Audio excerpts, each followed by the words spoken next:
আসসালামু আলাইকুম bikers, welcome to my channel crazy king. Class plate লাগানো শেষ পর্ব।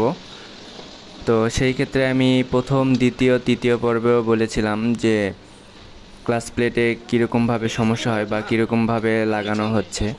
তো একটি কথা না বললেই নয়, সর্বশেষে নিজের বাইক আপনি নিজে এক হাতে চালাবেন সেটি একরকম, আর নিজের বাইক অন্যকে দিয়ে চালাবেন সেটি আর একরকম।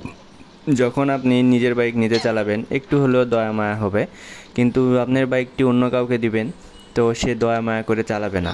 তো সেই ক্ষেত্রে আবার যারা একবারে বাইক সম্পর্কে ধারণা নেই তো তাদেরকে বাইক না দেওয়াই ভালো, কারণ আপনি যে গিয়ার শিফটিং বা গিয়ার চেঞ্জ কখন সামনে দিতে হবে বা কখন পিছনে দিতে হবে সেইটি তারা জানে না। তো সেই ক্ষেত্রে অনেক সময় দেখা যায় যে পিস্টনে কিটকিট একটা শব্দ আওয়াজ আসে এবং অন্য সময় দেখা যায় যে খটখট করে একটা আওয়াজ আসে। তো এই ক্ষেত্রে ক্লাচ প্লেট ক্ষয়ে যাওয়ার সম্ভাবনা খুবই বেশি।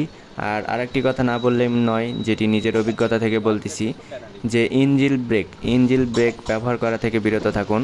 কারণ ইঞ্জিল ব্রেক যখন ব্যবহার করবেন তখন আপনার বাইকের যে গতি সেই গতিটি থামিয়ে দেয় কিন্তু ক্লাচ প্লেট, আর যখন গতিটি থামিয়ে দেয় তখন ক্লাচ প্লেটে ঘর্ষণের ফলে ক্লাচ প্লেটগুলো ক্ষয়প্রাপ্ত হয় এবং সেই ক্ষেত্রে ক্লাচ প্লেট অতি দ্রুত চলে যায়।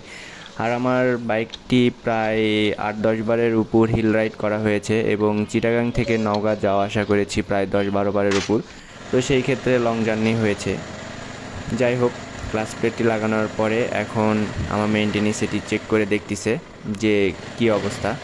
তো শেষ করার পরে আমি এটি এখন তাকে ড্রাইভ দেওয়ার জন্য অনুরোধ করেছি যে আপনি একটু টেস্ট ড্রাইভ দিয়ে আসেন, এবং সে প্রত্যেকবার বাইক মেরামত করার পরে সে টেস্ট ড্রাইভ দিয়ে আসে। তো দেখা যাক এটি লাগানোর পরে পারফরমেন্স কী হয়। তো পরবর্তী ভিডিও নিয়ে আমি আপনাদের সামনে আসব। আর আমার চ্যানেলটিতে যারা নতুন তারা অবশ্যই লাইক, কমেন্ট, শেয়ার এবং সাবস্ক্রাইব করে পাশেই থাকবেন, এবং কী ধরনের ভিডিও পেতে চান তাও আমার চ্যানেলে কমেন্ট করে অবশ্যই জানাবেন। পাশে থাকার জন্য ধন্যবাদ।